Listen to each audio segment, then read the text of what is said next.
Hello, folks. Tonight I am hanging out with Ibrahim, who's been on the stream.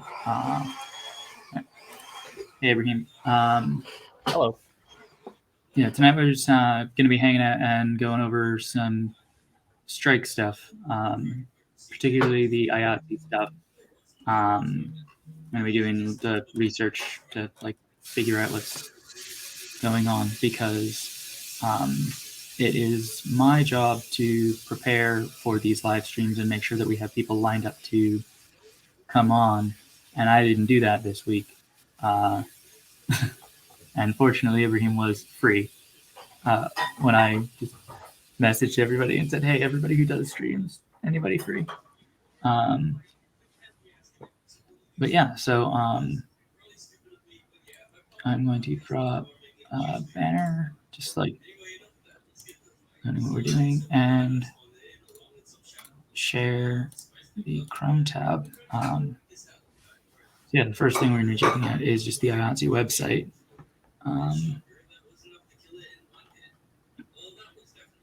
And let's see, I'm not sure which one of these I want, the basic agreement negotiations or the theatrical television motion picture area standards negotiations. I tend towards reading the basics first. That makes sense. All right, so this, it opened that link in a new tab, so I need to stop screen sharing and share the other tab. Oh no, what's going on with my camera? Why are you doing that? All right, so we've got the strike date set. It's on Monday, October 18th, unless they reach an agreement. Let's zoom in on this.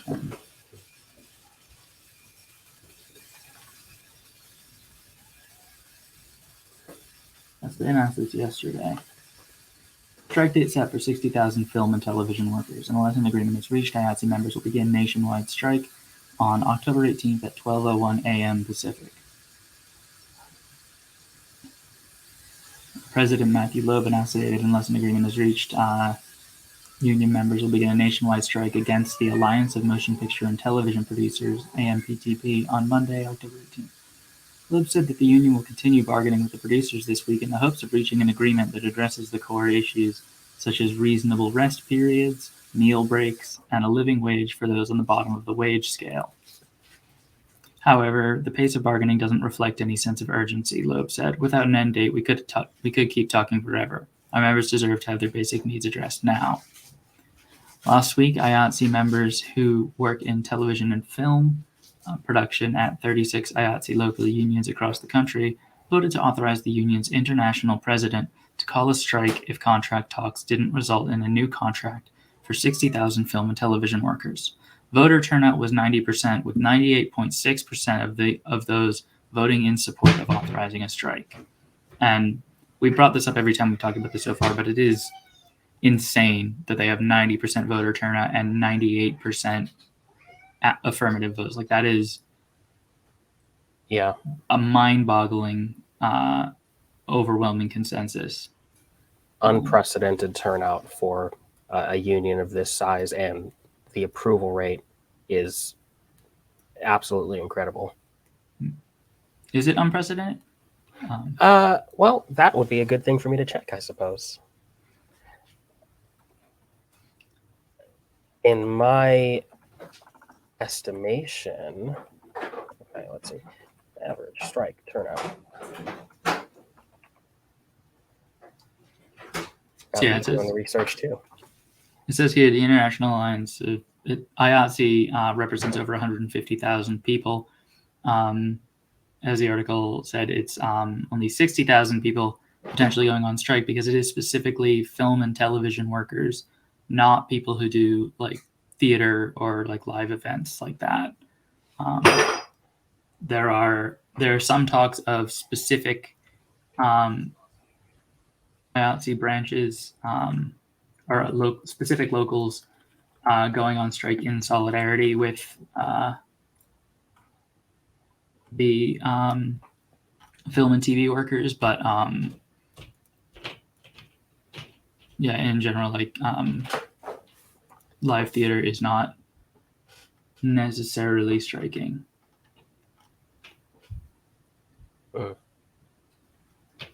So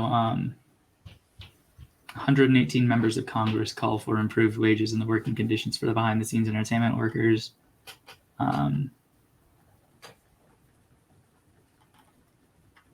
See, this looks like it is not. This looks like it's just stuff about IATSE, not stuff about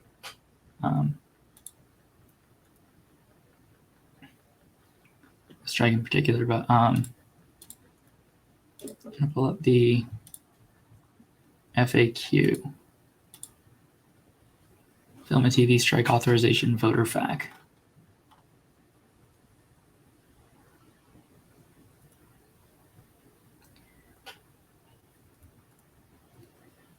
All right, so yeah, let's just go through these one at a time.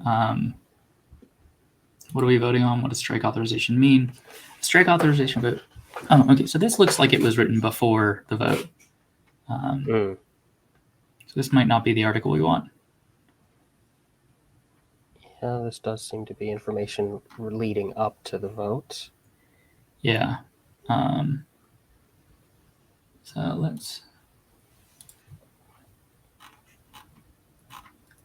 Okay, so there's two links on the front page of the website. I wasn't sure which one to click. Yeah. Yeah, they lead to the same page. Gotcha. So I think, unfortunately, the IATSE website might not be the most useful place to get information right now. Oops. It is, however, a place where you can sign a petition in support of the striking workers. So I'm dropping a link in chat to that. Definitely recommend signing that petition. But I think people who are watching this live stream are probably mostly interested in what you can do to show solidarity and what, as new media entertainment professionals, we should be considering, what we should be willing to do, expected to do. And what we've been saying, like, until we hear something more specific from IATSE calling for online content creators to express solidarity in a particular way, we're not suggesting that like TikTokers go on strike. Our position is that is not crossing the picket line to continue doing your work as normal. It would potentially be scabbing to like take new work that turns up for content creators because there are not film crews. So if you get any weird, like unusually good opportunity offers right now, that might be people trying to subvert the union organizers. Another thing that came up in one of the questions that was sent to the Toka TikTok account that Cecilia made a great video on is like whether you should go ahead and cancel streaming services now as a show of solidarity. And the answer to that is no. We like when a place goes on, when a union or other organizing project calls for a collective action, it is always better to follow the instructions as exactly as possible,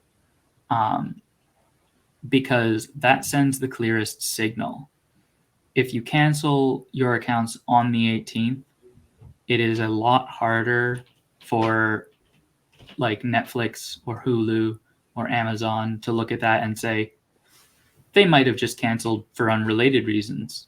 It's a lot harder for them to say, like, well, in the week leading up, we had a downward trend in subscriptions. So, like, the magnitude of your cancellation, like the cancellations you're claiming are related to the strike, might just be caught up in a separate trend.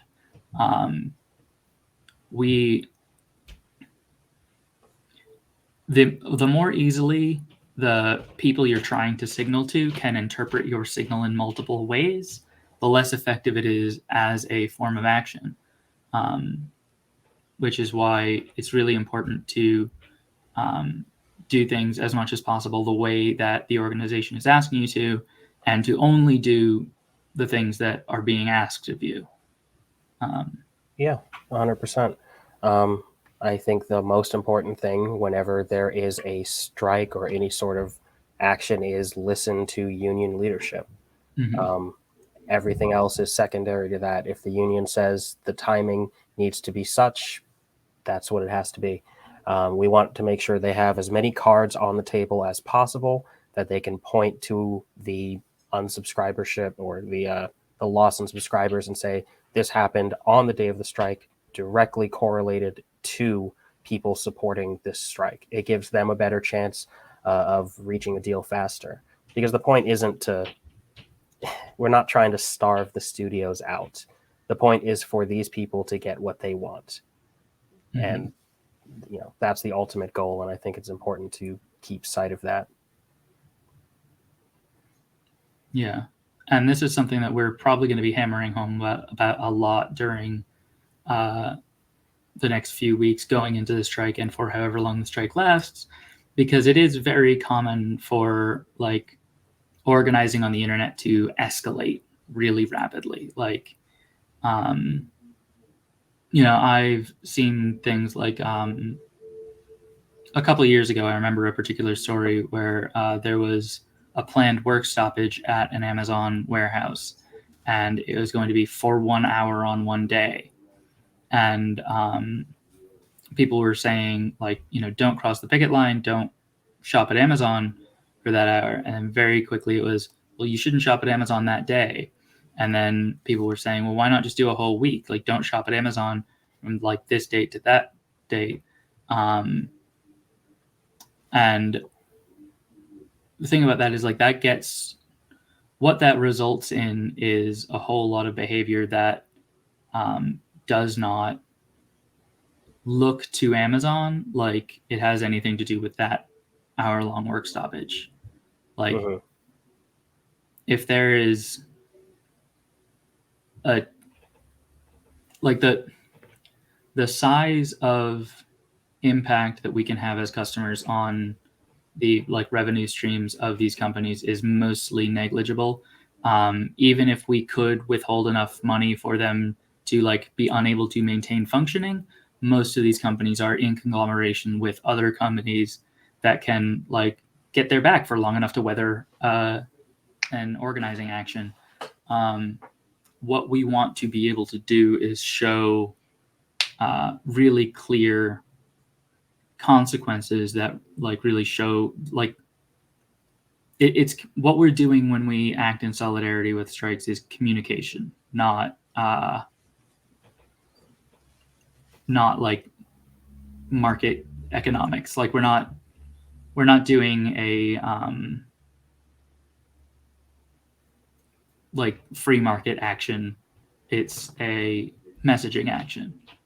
And like, if instead of that 1 hour long work stoppage, which like at the time, this was a number of years ago, Tumblr, pre-Tumblr blowing up, the bad version of blowing up, not the good one. Like, everybody, at least on my side of Tumblr, knew about it. Like, it was very, very widespread. And if everybody who was getting that message was getting the message, just definitely don't use Amazon during this hour, and like maybe tweet that you are not using Amazon during this hour, that would have been like the amount of money that Amazon lost from people not engaging with Amazon around that action was going to be negligible either way. But if there is a really visible, like, just like box shaped line that drops down during that hour and pops back up, that's an undeniable signal. That's like very clearly Amazon can look at that and say, like, oh shit, people care when our workers stand up for themselves. Right. And this is anecdotal, but the other concern I have with some of the wildcat actions that some people are taking in escalating strikes or work stoppages or anything of the sort is that people at the local locations, like, for example, the Amazon distribution center near you, uh, and that's just you in the general sense, they are going to have to work extra hours if you take unnecessary and really irresponsible action. There was a report in my comments of someone who said that people did an Amazon boycott last year locally, and they ended up working 20 more hours over Christmas to clear the rest of the freight because it wasn't organized. People had to go into work, work longer hours, work worse hours unnecessarily. And it's important to consider, like, what I keep coming back to is just we are not trying to hurt the company. We are not trying to hurt anyone's pockets. They have deep pockets. The thing is, we're trying to improve the conditions for the workers or whatever they are trying to accomplish in that particular action. And having that narrow focused goal is, in my opinion, critical to a successful strike or boycott of any sort. Yeah, and to your point about Amazon warehouse workers having to do unnecessary work because of a badly organized action, whenever you take action against a company, in all circumstances, the employees are the people who face the harm caused to the company. Like producers don't feel it when you don't show up at their movies. Like, it's not there's no way to take action against a company that doesn't wind up landing on the shoulders of the employees. What organized labor is, what a strike is, what a work stoppage is, what unionizing is workers making the decision to take on that hardship strategically at specific times. Mm-hmm.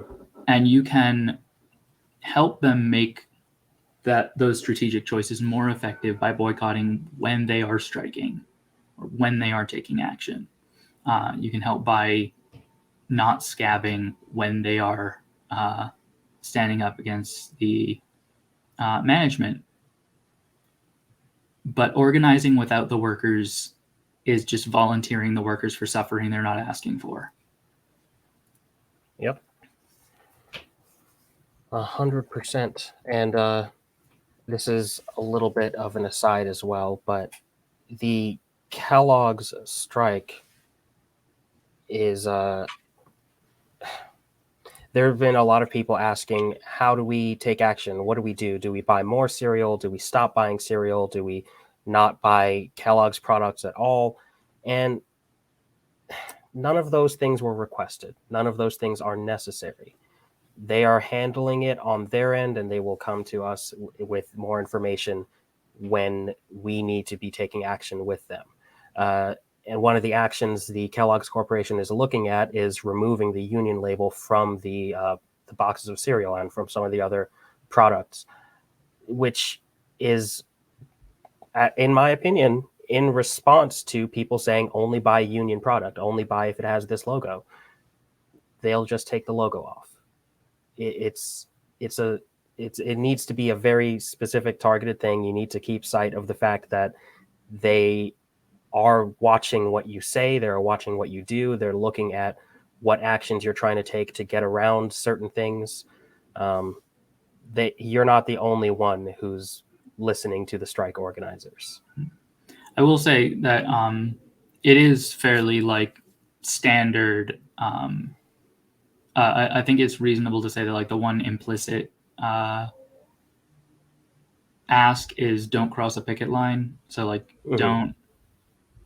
don't buy products from a company that's got a strike against them. like an active picket line. And the answer is always don't interface with the company. It's never like I remember there was a year or so ago, Uber drivers were organizing a strike, and I saw somebody saying, well, should we like all try and call a bunch of Ubers that night to really screw the company over for like not having workers? And the answer is no. Like, you never want to try and outsmart the company. You just want to not use them, not engage with them. No, I think that's a very good general rule of thumb. Just in this particular case, what I was seeing from the union was, hey, please don't try to buy out people's stock of Kroger products. And also, we're not calling for a general boycott on all Kroger's products at this time. We'll let you know. Like, that was their messaging. We'll let you know, which is, you know, in general, hey, people will communicate to you what you should be doing. You don't need to try and outsmart everyone involved and figure out a workaround or an exploit. Yeah, and like with the internet, what it is, the answer is pretty much always Google it, look for what the organizers are saying. Like anytime you're like wondering. To which point, would you like to get back to the Googling and trying to find out what IATSE organizers are saying? Yeah, for sure. I'm worried about an eye strain issue with my camera flashing like that. Would you mind? Is it going to break anything if I unplug my camera? Nope, you're okay. Good. I think if your video goes, you just go to an icon. You know, say something so I can make sure I can still hear you. Yeah, I'm still here. All right, cool. Let's see.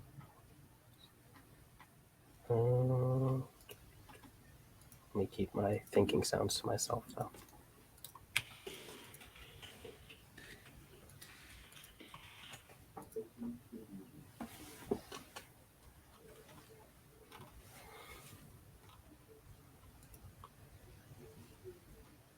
I did find a Variety article about some steps that some of the local 695 sound unions are taking in North Hollywood. Mm-hmm. Would you want me to just drop that in the chat? Yeah. All right.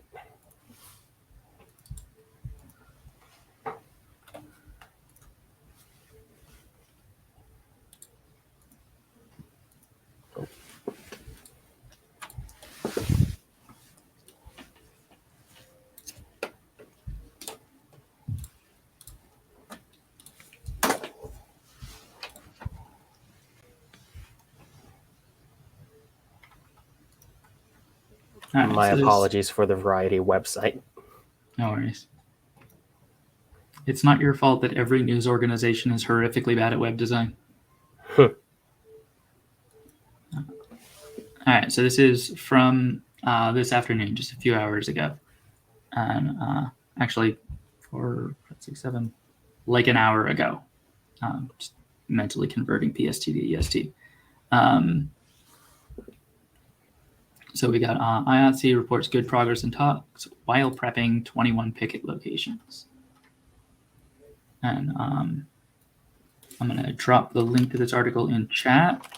So if anybody's reading along, the International Alliance of Theatrical Stage Employees reported on Thursday that negotiators were making good progress in bargaining, but advised members to be ready to go on strike Monday if a deal is not reached. The union also put out a detailed FAQ on Thursday, which is posted in its entirety below. The FAQ explains some of the details on how picketing will work, noting that members are required to pitch in, and that picketing shifts will be 4 hours a day. The document also states that members who work on struck shows will be subject to discipline, potentially including fines or expulsion, and that non-members who work on struck shows jeopardize ever being allowed into the union. So that's very important. If you work in film and TV, don't scab. Members are allowed to work outside of the industry during the strike. The document also states that IATSE will not have a union-wide strike fund, And while some locals may be able to offer limited help, members should generally expect to go without pay. Local 695, the sound union based in North Hollywood, will put out a call for strike captains on Thursday, saying they would be needed at 21 picket locations. The union said it would be conducting training over the weekend for picket leaders who would be expected to put in 6-hour shifts on the lines. On Wednesday, IATSE International President Matthew D. Loeb set a strike deadline of 12:01 a.m. on Monday. The union is seeking a new 3-year deal with the Alliance of Motion Picture and Television Producers and is hoping to make gains on rest periods and meal breaks, weekend rest, and higher wages for low-paid workers like script coordinators and writers' assistants. A strike would shut down almost the entire film and TV industry across the country, with some 60,000 workers from 36 local unions walking off the job. Scott Bernard, the business representative of Local 695, told members on Thursday that the AMPTP had called Loeb after the strike deadline was announced and talks resumed. "We worked into the night and made some good progress," Bernard said. "We are not where we need to be and will continue bargaining today while simultaneously continuing strike preparation." The union had earlier stated that the AMPTP was refusing to make concessions that would be necessary to avoid a strike. Here's the full fact. Which locals will be on strike? 13 West Coast studio locals, 3 of which are national. Locals 600, 700, and 800 will all be on strike. I'm not going to read that whole list. Yeah, it's very extensive and goes into each of the strike locations. Yeah. Studio mechanics across the country, and in some areas, script supervisors, accountants, and production coordinators. The United Scenic Artists and Hair and Makeup will also be on strike.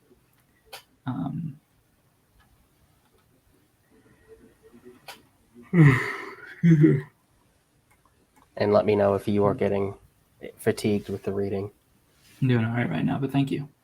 Now that a date has been set for the strike, what happens next? President Loeb has announced that the strike will begin on Monday, October 18th at 12:01 PDT if we do not reach an agreement by then. Please check your email in the morning before you report to work to confirm that a strike has been called. You should expect to report to the picket line at the studio or where you are working when the strike begins. If you are working at a practical location or working at a stage that is not on a studio lot, contact your local and we will tell you where to report. Do not enter the workplace. Remain outside on the picket line, or if there is no line, go to one of the staging locations. Make sure your contact information with your local is up to date so we can reach you if something changes. I heard that if we strike, some members will get to work, but others will not. Is that true? A strike will impact all of us, but a few contracts will remain in force and are not subject to this dispute. Those include sports broadcasting, low-budget theatrical, pay television, HBO, Showtime, Stars, commercial agreements, music production agreements, and certain independent agreements. Most of our work is not produced under these contracts. The pay television agreement only covers product produced by pay cable companies for exhibition on their pay cable channels. Their productions for streaming services are covered under the basic agreement. You must check with the local about any job before you continue to perform or accept new work. If there is any concern about whether your agreement prevents you from respecting a picket line, please call your IA representative.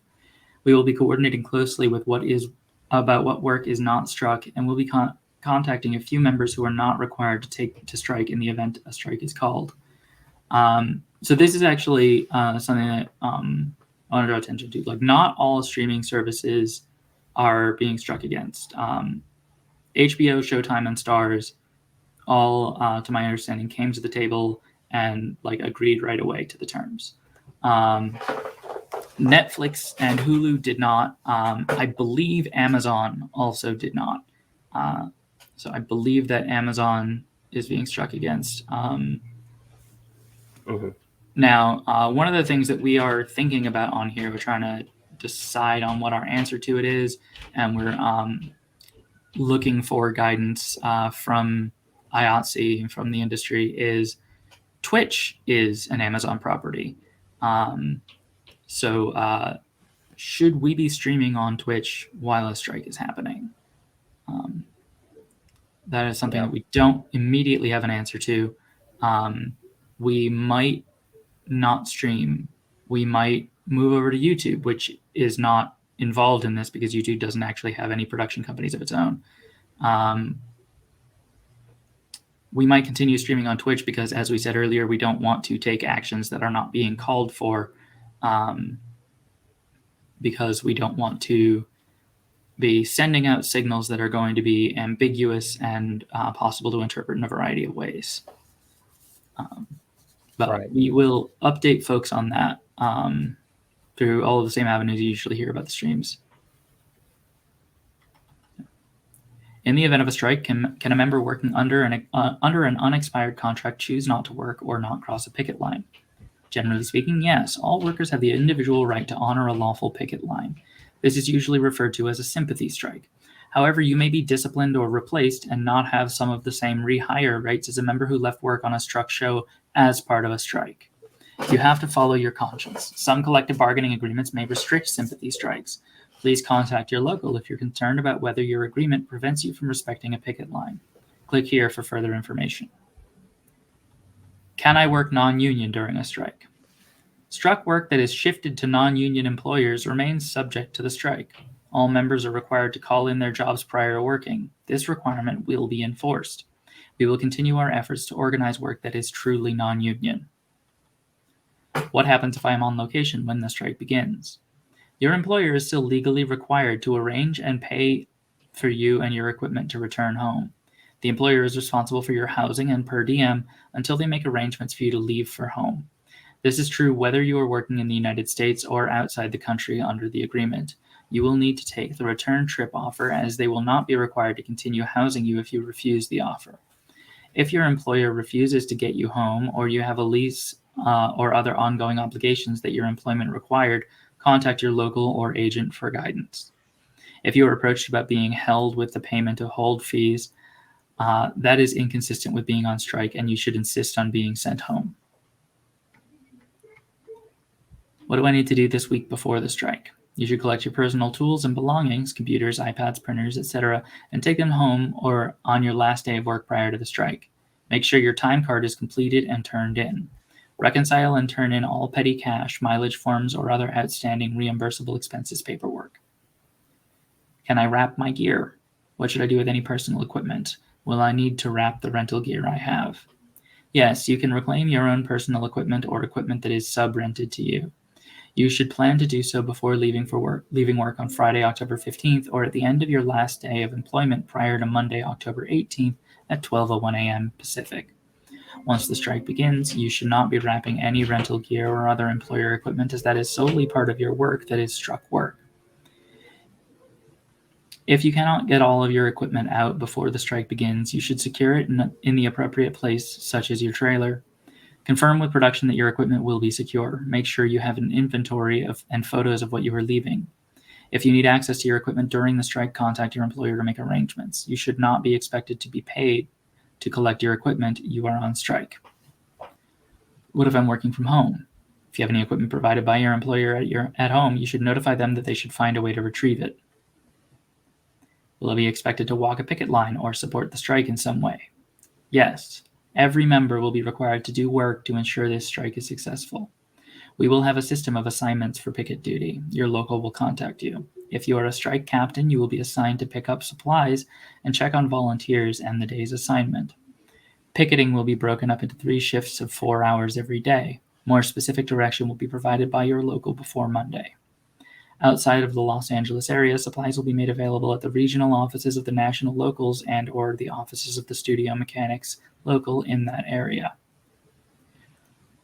What if a member crosses the picket line? What if a member continues to do struck work?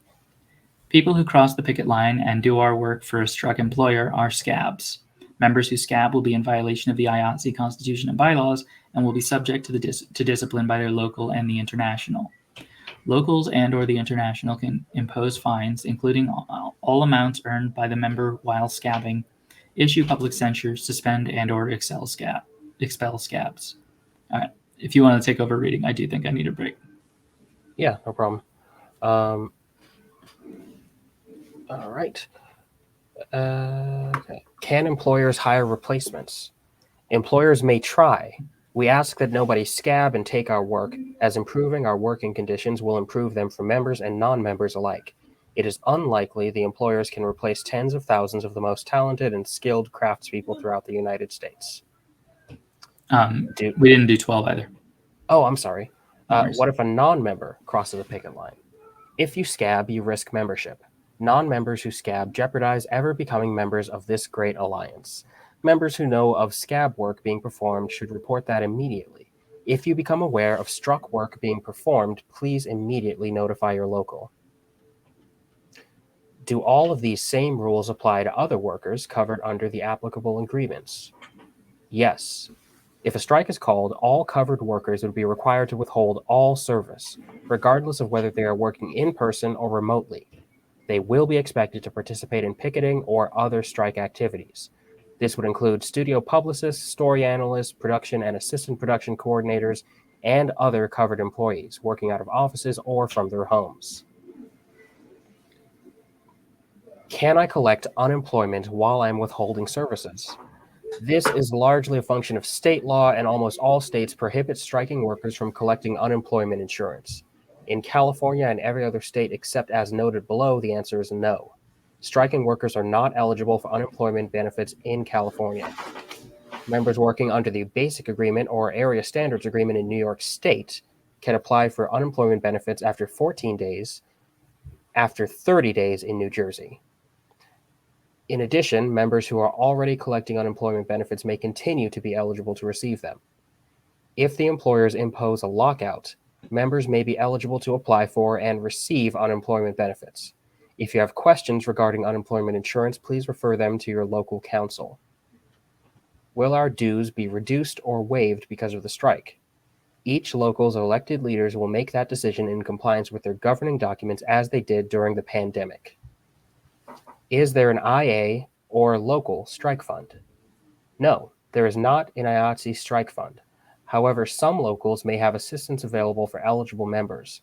While there may be some limited help for those most in need, during a strike you can expect to go without pay. You would not be prohibited from taking work outside of the industry in a totally unrelated industry or area. Will I lose my health insurance? The MPI plans are structured so that participants are earning future benefits or banked hours with current work. Because of the various qualifying periods, you should check your MPI app for your particular details. Healthcare eligibility, however, is based upon hours worked and hours banked, both of which would be impacted at some point if you are not working for a long period. We should not expect the employer trustees to support any accommodations for participants as they did during the COVID crisis. Very extensive.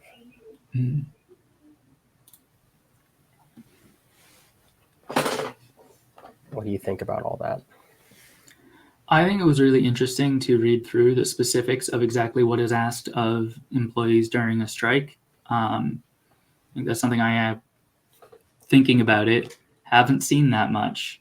And like, while a lot of it made sense to me, a lot of it was also a little bit surprising. Like I understand that this is why it works, but I also had no idea this was how it works. I think it's interesting that some of the locals are organizing longer picketing hours. This local 695 is calling for 6-hour shifts, where the IATSE standard seems to be 4-hour shifts. I'm wondering if they're actually going to be picketing for longer or just arranging it differently. But it does feel very well organized.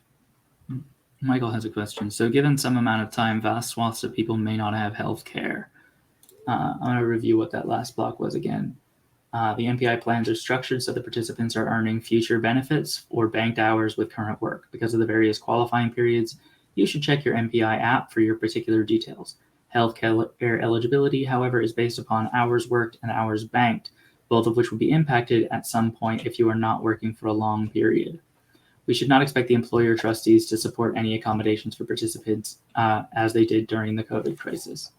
So yeah, it does sound like that's possible. It does also sound like the way that, and I don't know anything about this. This would be a great thing to have somebody on to talk about the way this works.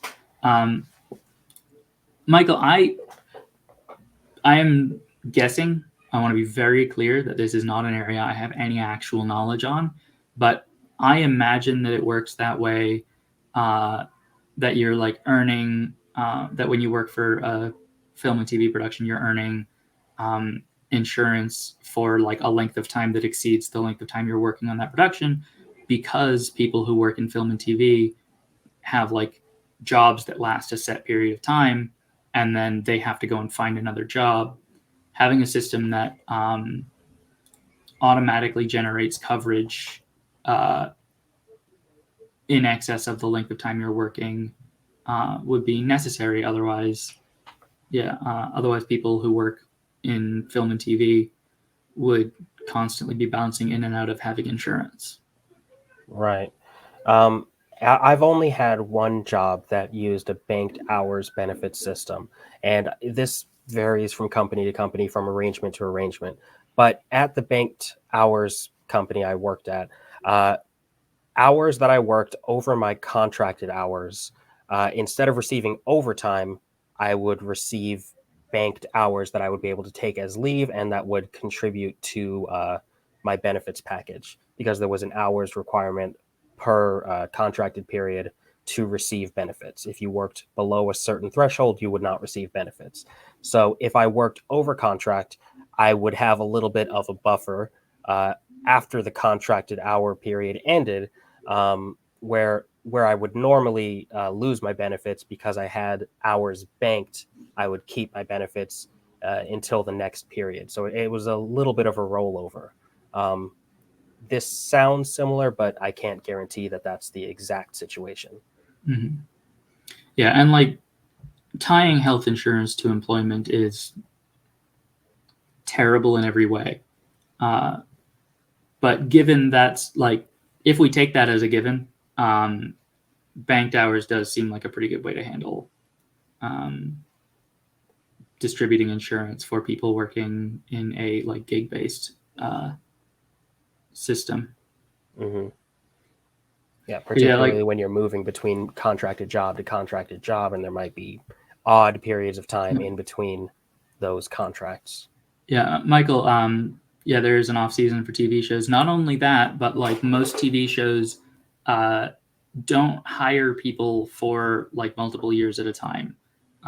Like it can be very common and normal for TV shows to hire people back every season. But it's not like mechanically how it works. Like when you sign up for a season of a TV show. I remember seeing a video where Dan Harmon was talking about how he runs his writer's room, and saying that, like, you know, if he hires you as a like junior writer, if he's inviting you back at all for the next year, you're getting a promotion to like upper like head, like a more significant writer, like a full writer status. Like he doesn't just keep people at the lower levels for more than a year. But like one of the takeaways from that is, if you get a job as a writer, it's only ever senior or full writer. Thank you. It's only ever for a year at a time. So, you know, if you're working on a TV show that like you expect to be on the air for a while, that still isn't like mechanically the same as having just a job. Like, it's not like working for a school where you are implicitly going to go back at the end of this, at the beginning of the next school year, even unless like you get fired. It'd be like if schools like just had only 1 year contracts with all of their teachers. But the other thing about that is like TV shows end. So like, and I realize that almost none of the jobs that still exist actually work like this, but our economic system was built around the idea that people would find their way into a career where they like get a job with a company and work there for their whole life. And that is just not an option on TV. Like there are not gigs that are like that. Right. It's seasonal work that isn't guaranteed. That's a good point, Michael. It's certainly interesting. A lot of the conversation around what content creators in general, but on TikTok in particular should do is interesting to me. I'm not doing any contracted work with anyone. I'm not doing any advertising work. I'm not arranging any of that stuff. I've mostly just stayed to personal video production. But the question of how to avoid scabbing incidentally when you might not know that you're being a scab, you obviously they're not going to tell you necessarily, hey, this work was going to such and such studio, but they're on strike, because they want to get the work done. And even if they didn't, there's no reason for them to communicate what other avenues they've tried to get this thing shot. I'm interested to see how many situations like that we see, if any. If creators get offers like that, Toka is emphatically happy to try and help puzzle out whether this is scab work. Yeah. I suppose you might be able to determine that based on if the people reaching out to you are associated with a studio that is on this list that does new media work. Right, but that's a lot to ask of like people who have no prior, like, I mean, what this comes down to is I am volunteering Cecilia to check for people because it's difficult. Like, it can be difficult to understand what you're seeing when you try and check if you are not like familiar with the industry. And I mean, that's true of every industry. It's like very common for it to be like really easy to not be able to tell the difference between like, trying to think of an example off the top of my head, like Planned Parenthood of America and the Planned Parenthood Action Fund are Right. two different organizations. One of which is a 501c3, the other is a 501c2, I think. And like the distinct, like they work together, they are like organized together, but like the distinction, you would only know to look for the distinction if you were aware of like the intricacies of like 501c status. And like what it means in that case is the Action Fund is allowed to do political lobbying, and they like the Planned Parenthood Action Fund is the part of Planned Parenthood that like works to advance reproductive rights in law. And 501c3s are not allowed to do that. What that also means is that donations to the Action Fund are not tax deductible. Because I think pretty much only 501c3 donations are tax deductible, and those are like 501c3s are required to not take like specific political stances. Right. Form political action committees. Mm-hmm. Yeah. Because all you would know as the end user would be, hey, somebody with a Planned Parenthood email reached out to me. Yeah. It is difficult to suss out what exactly is going on behind the scenes. And all of that is not to say that Planned Parenthood is a production company that is going to be trying to hire content creators as scabs. That was just the first example that came to mind of a pair of organizations that seem like the same organization if you don't know a lot about the industry. Right. The family planning industry. Mm-hmm. Well, the nonprofit industrial complex. There we go. Yeah. I'm definitely going to be rereading through some of the IATSE stuff here because this is a very healthy amount of detail. This is basically, it seems to me to be the internal FAQ that was sent out to some of the locals. Mm. Are you talking about the one that you just sent me in Variety, or have you found something Yeah, else? the Variety one. Some of the references to click here for more information. Mm-hmm. It feels like it was the internal one that they sent out to the well, not just the strike leaders, but to the union. Mm-hmm. Yeah. There's also a TikTok account that I've been following that is somebody who like works in the industry and is going to be going on strike if they go on strike, and has been making videos guiding people on how to like best support the strike. And I wish that I had at any point in the last week written down her username so that I could post it. Is that TikTok user Snack Slut?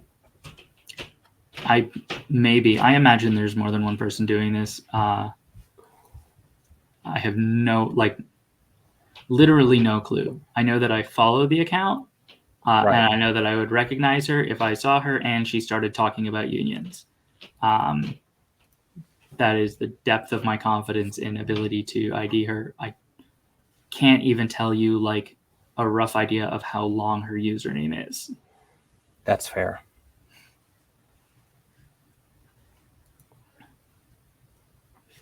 Yeah.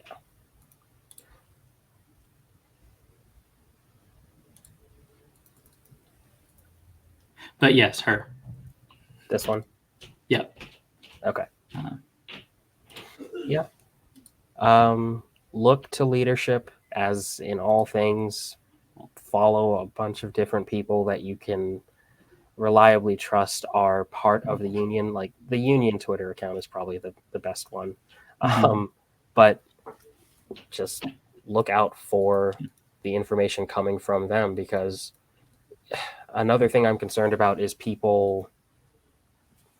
I don't want to assume that people are going to do this, but I'm concerned about people hurting other industries that are unrelated to this in some sort of like, well, let's just get all of this done. Let's do it all at once kind of way. I haven't seen many people talking about that very much, but there have been some people. That is often what happens with political action on the internet.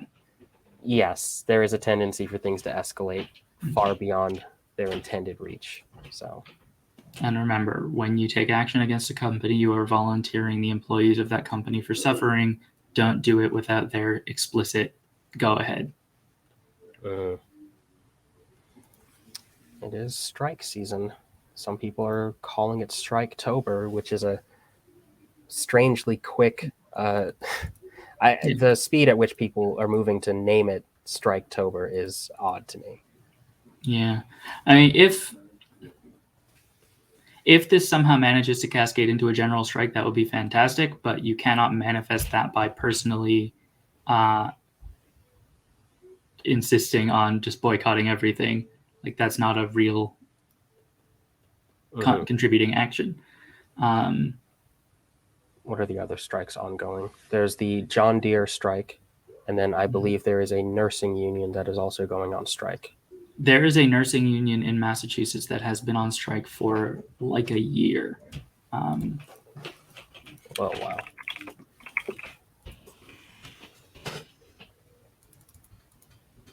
Yeah, I think the one I was looking at was the Kaiser Permanente hospital group strike, which is California, Oregon. I am looking at St. Vincent in Worcester, Massachusetts. And yeah, we got about 10 minutes left while we're doing this. Do you want to read an article about the St. Vincent strike? Yeah, sounds lovely. All right. Perhaps a poor choice of words. I'm going to turn that banner off because we're not talking about IATSE anymore. So St. Vincent Hospital declares impasse in strike talks with nurses. Do you want me to read this one? No, I'm good. Okay, you got it. This is Worcester, Massachusetts. St. Vincent Hospital on Wednesday declared an impasse in negotiations to end the nurses' strike, meaning it believes no further progress can be made in talks. We believe we have reached an impasse, and our attorney has alerted their attorney to that fact earlier today.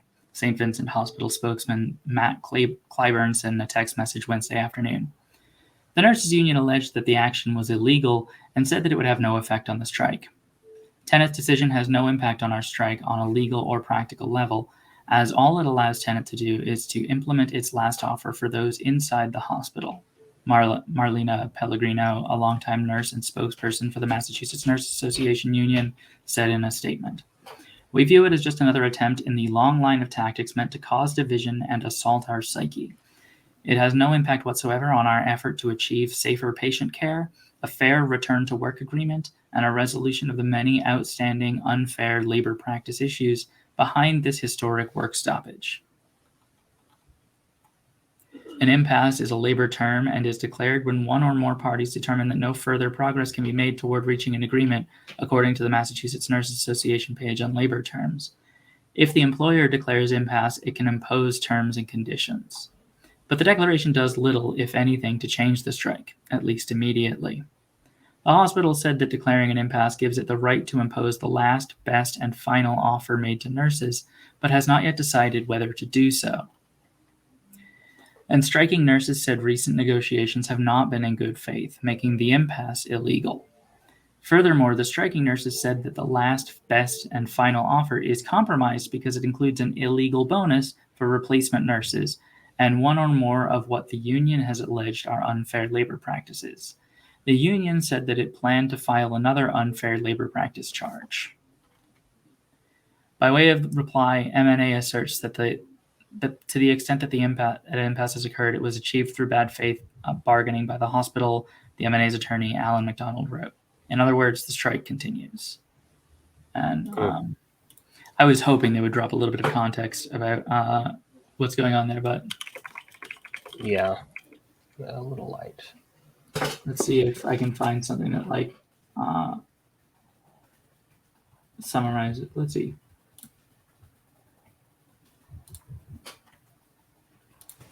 There's a Wikipedia page about it.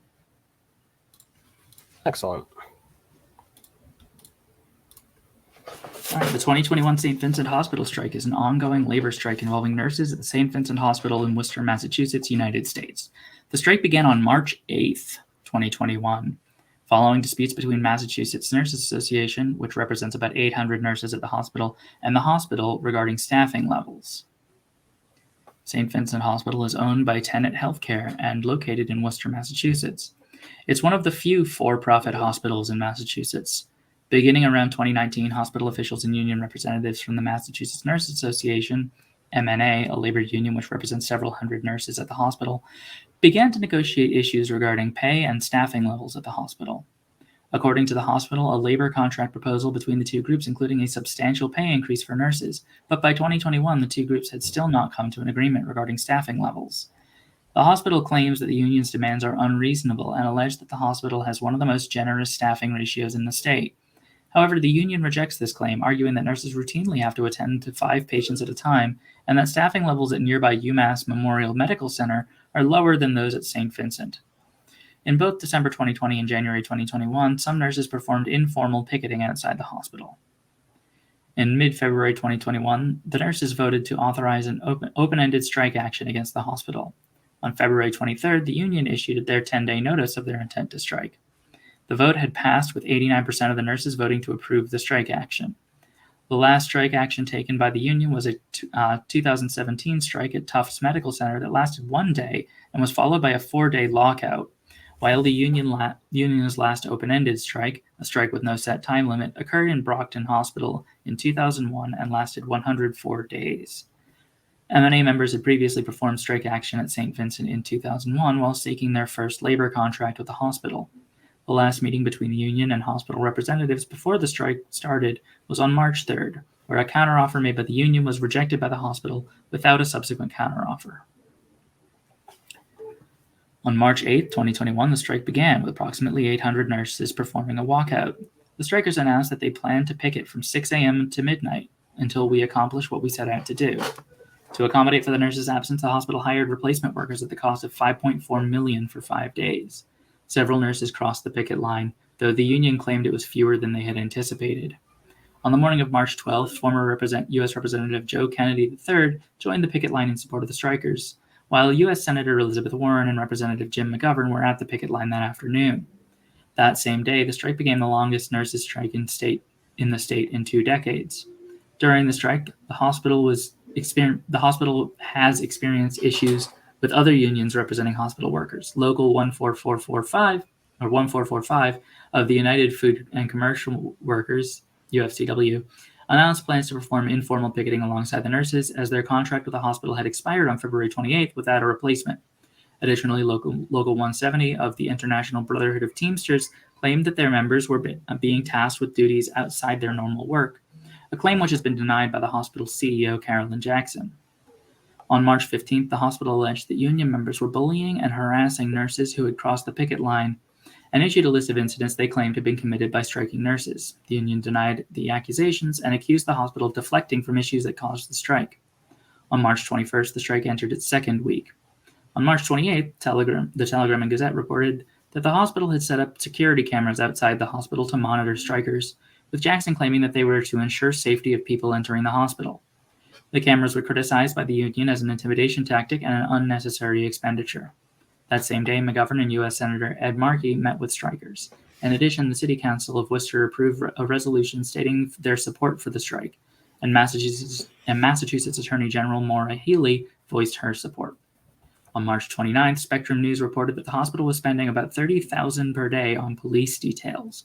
Additionally, an April 2nd article in The Republican claimed that the hospital had spent several $1 million over the first several weeks of the strikes on replacement nurses, with the average replacement nurse being paid double the average pay for a regular nurse at St. Vincent. On April 4th, an Easter event was held at the picket line. That's a good history of the strike. Yeah, so that's the context for this, longest nursing strike in over a decade? I believe it said over 2 decades there, with the previous cited example being 104 days. But I think that might have been specific to this union. But yeah, lots of activity going on, lots of organized labor activities. I'll be watching with great interest this and the many other strikes that are ongoing. Yeah. All right. Well, it is just about 9. We also started early, so we can clock it a little bit early.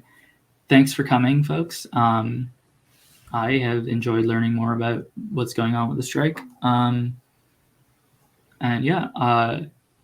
Keep your eyes out for more information. Toka will be giving more information as we have it, and we will be signal boosting union leadership. Have a great night.